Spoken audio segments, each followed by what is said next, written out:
Man, the Image and Likeness of God. Joseph Benner, April 1932. In the first chapter of Genesis, we are told that God created man in his own image and likeness. Pythagoras tells us that the universal creator formed two things in his own image: the universe with its systems of suns, moons, and stars, called the macrocosm, and man, in whose nature is duplicated the whole universe, called the microcosm. We would add a third by stating that our planet Earth and all planets are formed in the image and likeness of God. It stands to reason that if both the universe and man are patterned after God's image, then each planet in the universe, as well as all men, must follow that same pattern. We will go further and repeat what scientific investigation tells us, that each cell in man's body has the appearance of a miniature man. And we know that science now claims that each atom in man's body is a solar system in miniature, with a positive proton serving as the sun around which revolve negative electrons as planets. In this article, we will show man's definite relation and likeness to his Mother Earth, to his Father God, and to the universe. Because we can see only the outer appearance of the earth and the universe, and cannot actually see God, we will have to tell you of their inner and real nature by analogy or correspondence, reasoning by pure logic, the method used by philosophers and mystics throughout the ages, and on the accepted principle that, as above, so below, as below, so above. You who would essay the spiritual heights must train yourself so to reason, for the highest function of the mind is to reason, even as the highest function of the heart is intuitive understanding and working together. There is nothing that needs to be known that cannot be known. Spiritual truths cannot be understood by the separate human mind, but by pure reasoning and analogy. By starting with a known truth and by reasoning step by step, supported by analogy, carrying the consciousness up to a realization of the higher or spiritual truth sought, the mind may be lifted up and united temporarily with the cosmic mind, and from it receive what is needed. Such is the method largely used in the impersonal teachings and in all teachings where pure truth is revealed. Unless what is stated is accepted both by your reason and your intuition, it is not truth to you. In the lifting up process, as the reasoning approaches the truth about to be revealed, you will note that something seemingly above opens, and a ray of spiritual light pours through and illumines the mind. And what could not be seen before is thereby clearly perceived.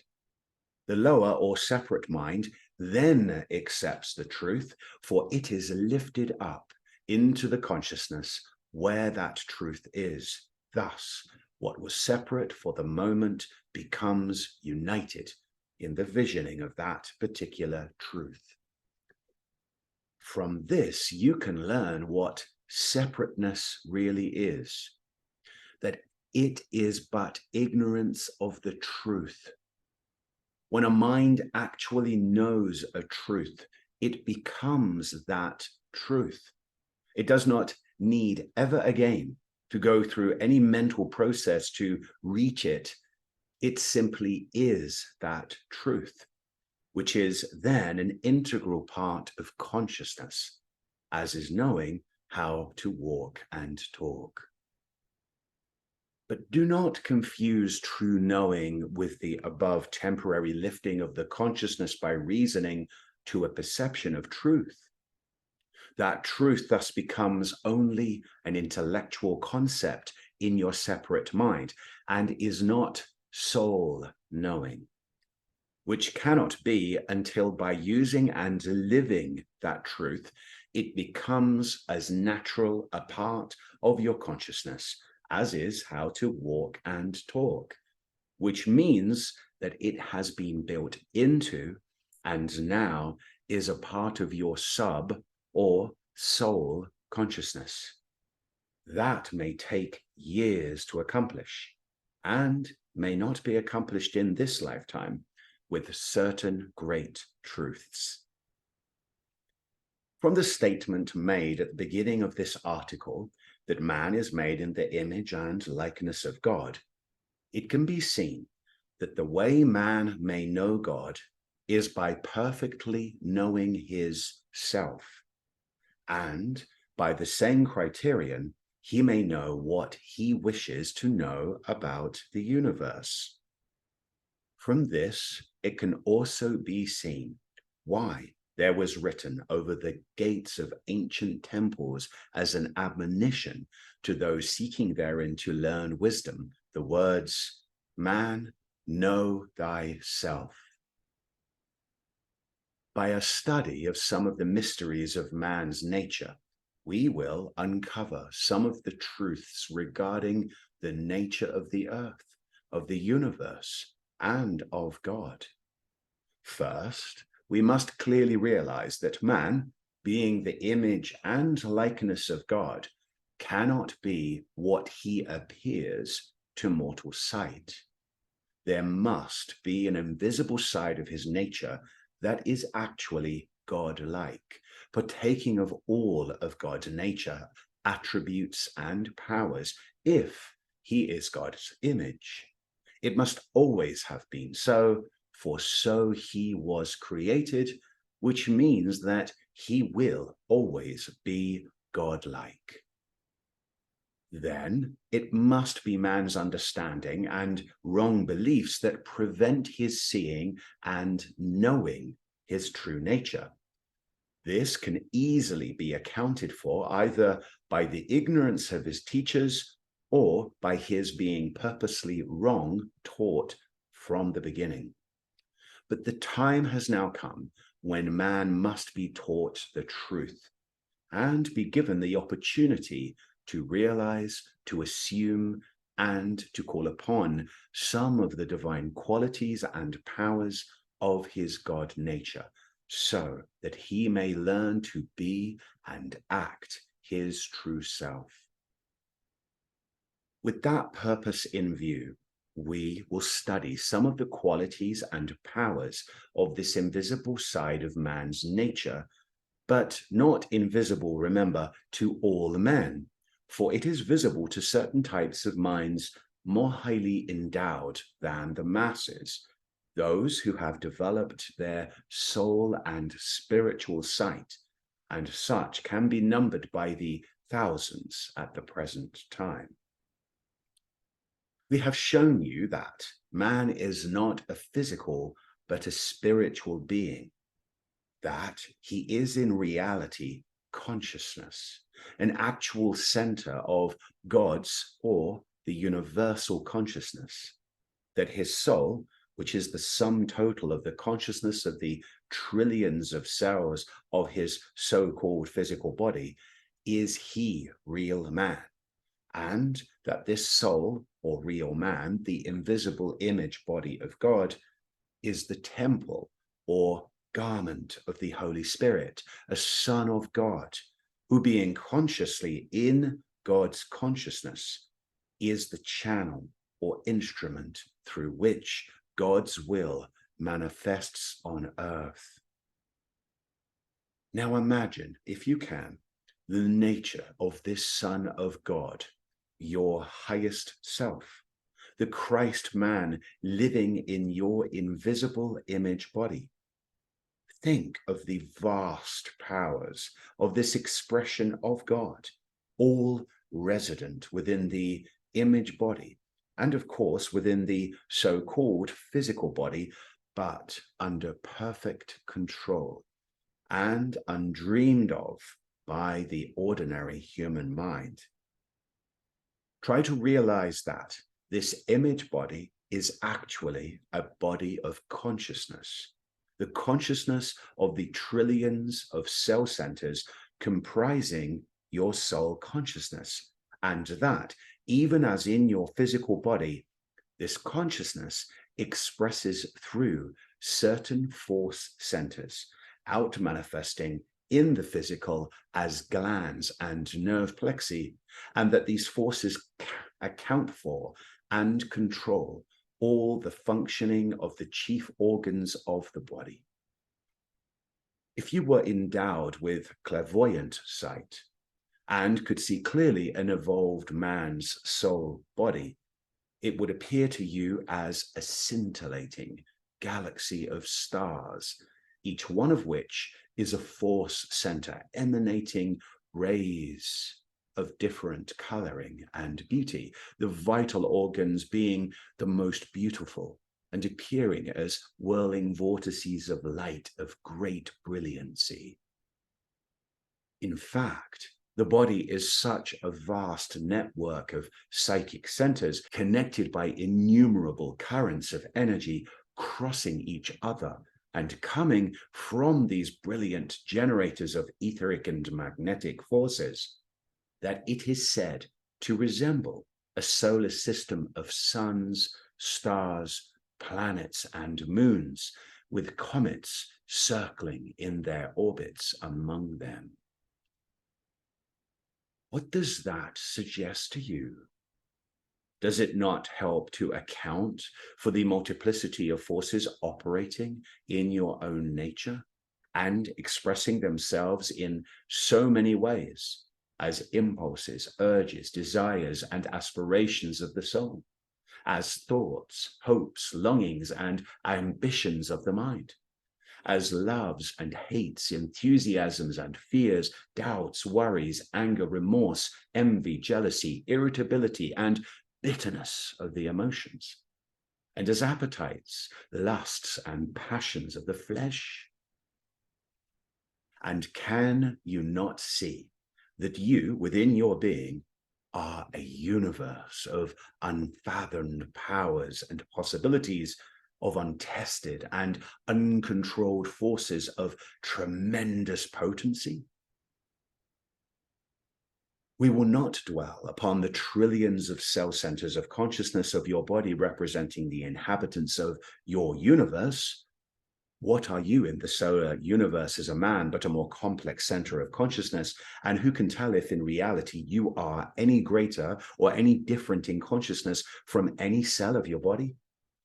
Nor upon the various organs thereof, the brain, lungs, stomach, bowels, liver, kidneys, generative center, arms, hands, legs, and feet, representing the different planetary systems of your universe, with their interplay of forces and direct relations one to another, all working together in perfect harmony to express the life and health of your being.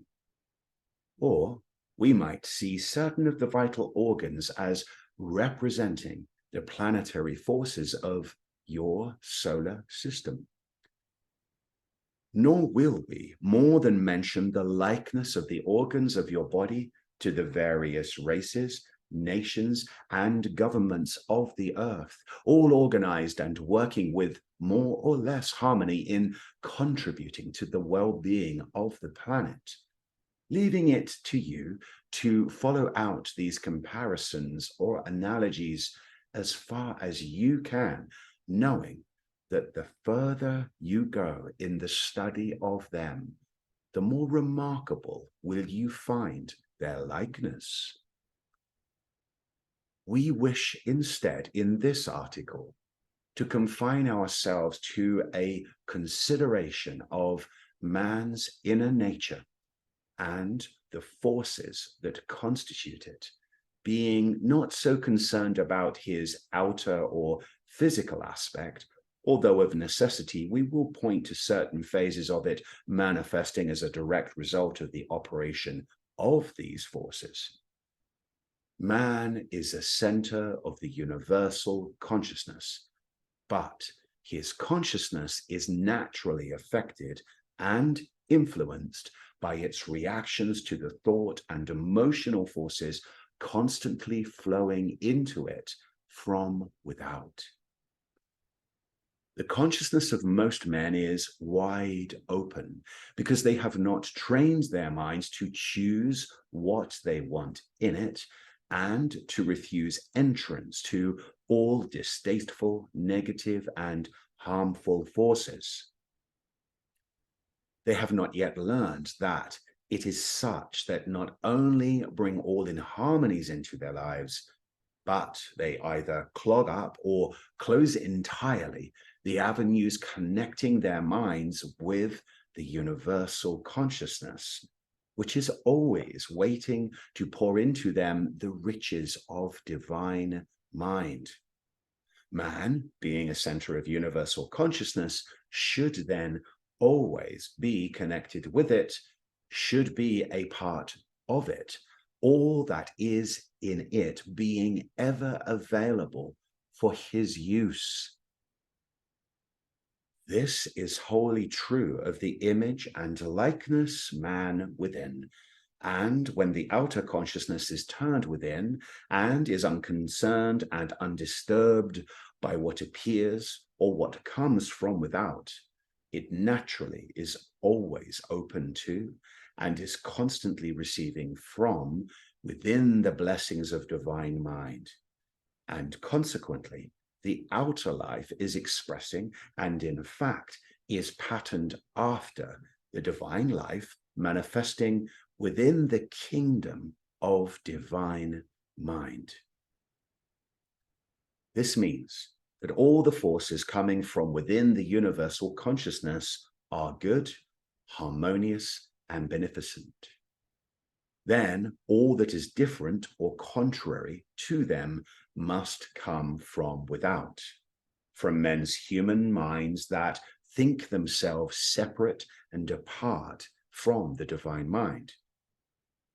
Such separate thinking naturally creates all kinds of seemingly opposing forces, but which in reality are the forces of the law seeking to press man's consciousness back again into harmony and union with divine mind. Man, not realizing this, however, resists and fights unceasingly against these forces, seeing only evil and malevolence in them, and thereby causing continual inharmony to manifest in his body and life. He has not yet learned to cease resisting, to let go and turn within, and thereby to connect up his mind once more with the divine mind, and thus permit the law to press his consciousness back into the harmony from which it had strayed, when that which is manifesting may likewise be released and can also come back into harmony. This should enable you to trace out the causes of the inharmonious forces now operating in your body and outer life. These causes, remember, are resident in your consciousness, and your consciousness consists of the consciousness of every cell of your body and likewise of your entire mental atmosphere. Not until you remove the causes and thus cleanse the consciousness of mind, body, and thought life can harmony manifest. We hope that is now plain. Realizing now that all is consciousness, and that all things that appear exist only as thought pictures in your separate mind, we will relate your mind and its consciousness first with your so-called physical body. Remember that all being consciousness, then all things take place and all forces operate only in consciousness. Then, within your mind, we must look for the causes and for the actual forces and things now manifesting in your body and life. For instance, you think you have a body, but if you will analyze the thought picture in your mind of that body, you will find it traces back to your idea of being a self and separate from other selves, when in reality, you have no actual body and you are not separate, for you are a spiritual being, a center of consciousness in divine mind. Just as all the ideas in your consciousness are centers of, within, and a part of your mind, so are you an idea, a center of consciousness of divine mind. So that idea of a self, born after your departure and descent from Eden, eventually developed into a fully organized mind, and in the mind of the race as a seemingly substantial physical body. But it was only a thought body that confined within itself your idea of what you call yourself, when that idea is pure spirit or consciousness. Try to see this clearly, for it will then enable you to grasp easily what follows. You have a head and a face with distinctive features because of your idea of your mind being housed within the head in a peculiar substance called a brain. And because in your mind are confined all the different attributes and qualities of your soul or consciousness, these qualities outpicture themselves in your face and human personality. In your consciousness, you perceive various facts or truths. And in the course of many ages and getting far away from your Edenic consciousness, there appeared in your head eyes, through which, as your spiritual sight grew dimmer, you sought to see the truths that formerly were so clearly visible to you. Likewise, there appeared ears in your efforts to hear what before easily came to you through intuition. Your weakening faculty of sensing the truth developed a nose, and the dulling of your discriminative faculty developed the physical sense of taste. And now we come to the mouth with its teeth and tongue. What is it for but the biting off of a new idea that comes to your attention, tasting it carefully to see if you are interested, then chewing it finally, meditating upon it, getting out all of its meaning so that it may be fully understood, extracting all of its juices, and finally swallowing it, accepting or believing it as a fact. Then, according to whether or not you have exercised proper discrimination or taste, have thoroughly meditated upon or chewed it, will your stomach, your subconsciousness, be able to perfectly digest it, build it into blood, life force, and then into your system, your soul consciousness, fully assimilated, thereby creating perfect health, harmony, and happiness of mind. In like manner were every organ, feature, and part of your body developed in the effort of different faculties and qualities of the mind and soul to express themselves through this physical shell that covered them. Lungs, heart, liver, kidney, spleen, sexual organs, bowels, rectum, legs, arms, bones, nerves, hair, all relate to certain forces or activities of the consciousness. And in order fully to know yourself, a study of this relation will prove highly profitable. It is not within the province of this and future articles to indicate all the connections between the body and consciousness, leaving it to those who feel led to such study to trace them out for themselves. Those who wish to help in this direction can find it in a remarkable book by F.L. Rawson entitled Life Understood, published in England, which we can procure an order. It contains highly illuminative instruction on the law of right thinking and is used as a textbook by thousands of metaphysicians and students of the Rawson and Absolute schools of thought all over the world. Because of lack of room in this issue, we will continue this subject in the next paper, aiming to round it out more fully and then to extend the relation and comparison of man's consciousness to that of the earth and our solar system, thus showing how man is actually God and how God is truly expressing himself identically in the solar system, in the earth, and in man, but in each only as much of himself as the consciousness of each is unfolded enough to accept and permit, yet all the time, all of the consciousness they have being his consciousness. A vision of the new day.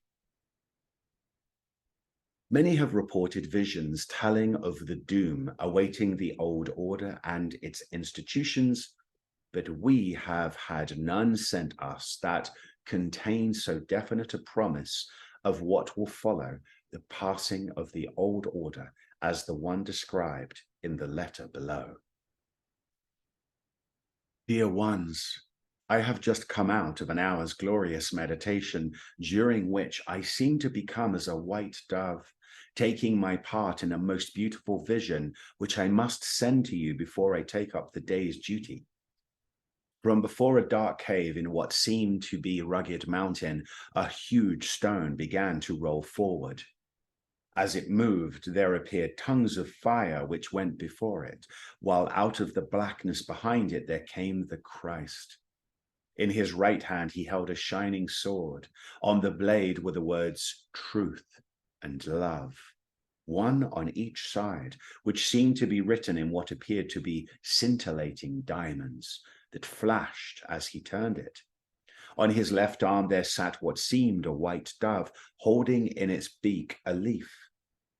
As the Christ moved forward, the stone and the fire moved on before him, and behind him there came, almost as if it streamed out from him, a brilliant light, which was fan-shaped and seemed to reach all over the world, as did the tongues of fire.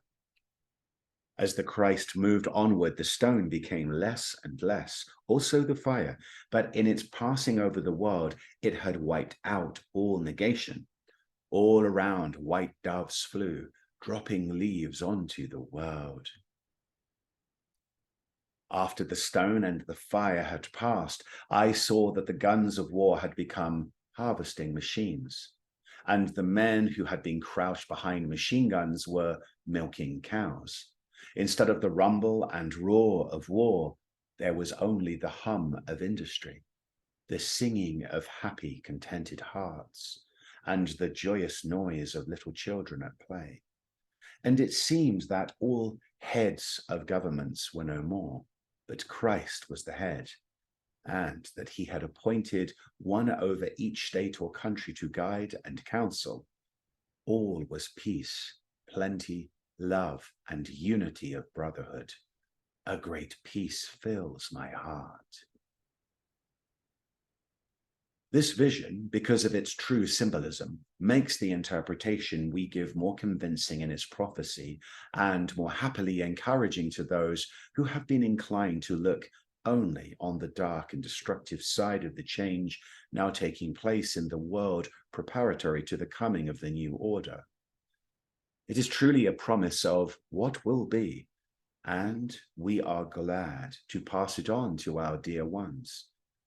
This friend has not yet had papers 37 and 38, and so was not influenced in her meditation by what they contain. The dark cave in the rugged mountain from before, which a huge stone began to roll downward, symbolizes the cave or hollowness in the mountain of materiality, in which are confined the dark forces of selfishness and greed, and their progeny that always breed destruction and disintegration, but which eventually loosen the great stone of self as its rapacity grows, so that it destroys everything in its path as it rolls down the mountainside to the valley below, where such forces do not thrive. The tongues of fire were those forces accompanying the stone and aiding in completing the destruction, so that nothing remained of anything that formerly appeared on the mountainside. All unaware of his presence, the Christ, the master and ruler of all forces, when they become too powerful, releases them from control, and they immediately begin to destroy their own creations and all that have been built on that mountain. But he, the great spirit of light and love, always follows close after, flashing his sword of truth and sending forth his messages of comfort, carried by doves of peace to all able to receive them. While the light from his army of the heavenly host illumines the consciousness of those hearts and minds that are turned to him, enabling them to see and escape the destruction that overtakes others. After he has allowed the stone of selfishness and the fires of greed to destroy and burn up all that could be consumed, there was left a clean world in which such dark forces could no longer thrive, for in it only light and love ruled the hearts of men, and the darkness of self could not approach, no more than darkness be where there is a brilliant light.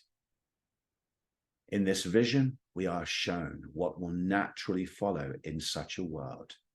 It is a beautiful confirmation, dear ones, of the Master's promise explained in the last two papers, and as reported in Matthew 24 and 25, and assures us that the time is soon here when that day will be realized. May we all watch carefully and pray that as many be saved as possible. Easter. We are sorry that not all will receive this paper before Easter, but conditions were such that it could not be gotten out earlier. This has been a remarkable winter in more ways than one. It has been different, the fore part being more like November, and the real winter here in the East not appearing until March. But many of you know that even as the weather seemed, so have the internal forces of your own nature accumulated, so that it has almost been a crucifixion through which you have been passing the last month. In one way or another, have you been tried almost to the breaking point? Can you not see that it is but the effort of the Christ force within your nature and within all nature, trying to throw off all bonds that are holding it back, and attempting to burst through and to take possession and express the fullness and perfection of the Christ life? The harder your trials have been, the surer have there been burned away qualities and tendencies that have hindered the expression of your spiritual nature. It is his nature preparing his body for the resurrection. No, not his physical body, but his image and likeness body, his Christ body within all nature, so that it will be ready for Easter morn. Will you not then cease resisting and compel your human mind, which alone resists, to let go utterly and permit this Christ force, his consciousness, the universal life urge within you, to come forth and take possession and do its will, live its life in you without hindrance of any kind? Oh, if we could only get you to do this, then you will truly know what is the resurrection body and what is the real meaning of Easter. Listen to this that came while we were writing this article. I recently had an experience. I woke up one morning about 6 a.m. I dressed and went downstairs. I'd had trouble sleeping because of a cough. As I sat by the fireside smoking, my first thought was, what a nuisance a cough is to disturb one's sleep. Following arose the thought of the physical body being a handicap, how it hurts when it falls down, gets too hot or too cold, gets tired or sick, etc. Then I thought, why? I am divine. I am a spiritual being. This thought was so strong that it made me feel I am divine. And I had the consciousness of my true existence as divine consciousness. Also, that the sensation or consciousness of my physical body was a falsity, a lie. While I remained aware of my physical body, yet at the same time I was experiencing that only the I am plus consciousness was truth. I kept feeling that my body is a lie, an untruth. All things affecting my body also are lies. I thought, how strange. I am body conscious, yet this perception of a body is false. I also thought all things that ever happened are lies. Only the I am is true, and it is perfect and dwells on a high plane of consciousness where all is perfection, goodness, peace, love, ease, a utopia. Also, it occurred to me that all this depression, kidnappings, hunger, want, poverty in the world is a lie, a non-reality, a delusion put into the world mind. And the real, the true, and the beautiful selfdom enters or is perceived by man's mind. Also, I thought, whatever happens to me, to my physical consciousness, is not true. The real I of me is the infinite and cannot be affected by the finite. All that does not concern the real me is but appearance, is an illusion of the senses. And the world of appearance, what our five senses report, although seemingly real, yet it never approaches the reality of the true world of the I am.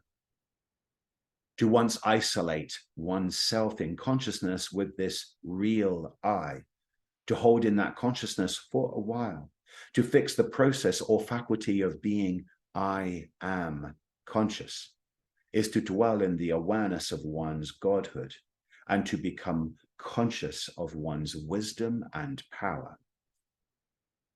I, however, realize that in my experiences, what is revealed to me does me or anyone else no good unless I can use this power and wisdom.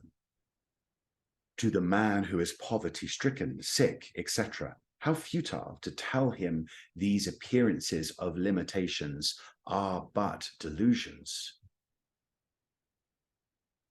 So I have always sought to be conscious of the power to create and to correct untruths in consciousness and appearances instantly. In some experiences of the past, I sat imagining myself as healing different ones, raising dead people, gazing out of the window and realizing all that I had to do was to speak, and the flat plains would rise to mountain heights.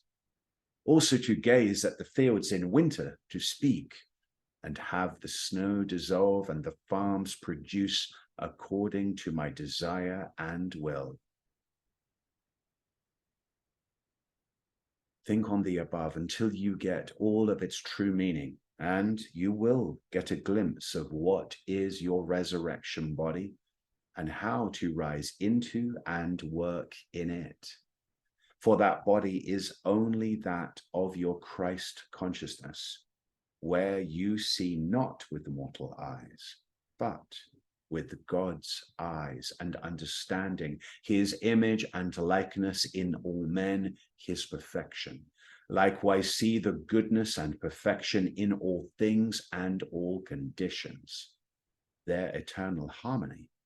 For is not he all in all? And knowing this, will not your word of truth drive out all error in consciousness and destroy the manifest lie? Try it and see. The word of truth, spoken from a consciousness that knows, is all powerful.